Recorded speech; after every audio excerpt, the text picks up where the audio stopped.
पिलामाने रश्मि सार ए to Z YouTube channel रे मो रश्मि सार तुम समस्त को स्वागत करुच्ची। आज आलोचना करिबा थर्ड सेमिस्टर रो कोर पेपर भी यूनिट 4 रे जो अच्छी ऑथेस्टिक एंड मार्क्सिज्म भारत मुनिकर जो नाट्यशास्त्र चैप्टर भी आई जो रस थियोरी से विषय आज आम आलोचना करिबा ना कौन है भरत मुनिकर जो रस तत्व हेउछि भारतीय साहित्य और नाट्यशास्त्रर एक गुरुत्वपूर्ण सिद्धांत जहाँ अनुसार नाटक कविता संगीत एमानक द्वारा दर्शक बा पाठक मनरे सृष्टि हेउथुबा आनंदमय अनुभूति को रस कुहाଯାଏ। एही तत्वर मुख्य वर्णना तांको द्वारा रचित नाट्यशास्त्र रे देखा मिली था। विशेषकर जो षष्ठ अध्याय आमर अच्छी आ सप्तम अध्याय एथरे आमर षष्ठ अध्याय खाली आलोचना करिया देइछि ना भरत मुनि प्रसिद्ध रस सूत्र होउछि विभाव अनुभाव विभ्यचारी संयोगद रस निष्पत्ति ही। तेणु ए सूत्रर अर्थ हेउछि ना विभव कलारे जोड़े थिबा विभव ना कलारे थिबा कारण उद्दीपक बा प्रसंग जहाँ भाव को जागृत करे। यह दुई प्रकारर कौन ना गोटे होची आलंबन विभाव आ गोटे होची उद्दीपन विभाव। आलंबन विभाव कौन ना मूल कारण बा चरित्र जहाँ भाव को आश्रय करि थाए।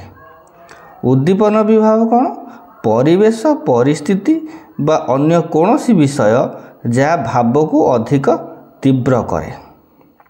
तापर अनुभाव अनुभाव कौन ना यही विभावर प्रभाव रे मनरे उत्पन्न भावर बाह्य अभिव्यक्त को अनुभाव कहा जाए।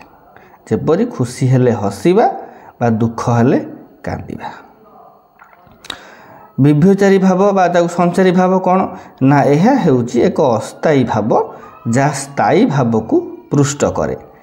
यही भाव 33 प्रकार होता है जेपरि चिंता उत्कंठा मोह इत्यादि। तेणु यही जो उपरोक्त भाव गुड़िक संजोग ही दर्शकों मनरे रसर अनुभूति सृष्टि होता है। भरत मुनिकर मूलतः 8 प्रकार रसर वर्णना करिसंती जहाँ 8टी स्थायी भाव बा मनर स्थायी मुख्य भाव उपर आधारित। सब कौन कौन ना रस सौंदर्य अनुभूति कोड़ा श्रृंगार जोटा प्रेम रस हास्य रस कारुण्य रस क्रोध रस वीरत्व रस भय रस घृणा रस आश्चर्य रस यही स्थायी भाव गुड़ाक गुड़ा ना ता सहित आड होकि अच्छे रस आउ तार स्थायी भाव। तेणु परवर्ती काल रे अभिनव गुप्तों द्वारा यही रसरे आउ एक रस जोड़ा जाए या नवरस कहगला। तेणु भरत मुनिकर 8 रस आउ अभिनव गुप्तों द्वारा आउ गोटे रस जोड़ा है शांत रस को जोड़ा करिकी ताकू नवरस बोली कहगला।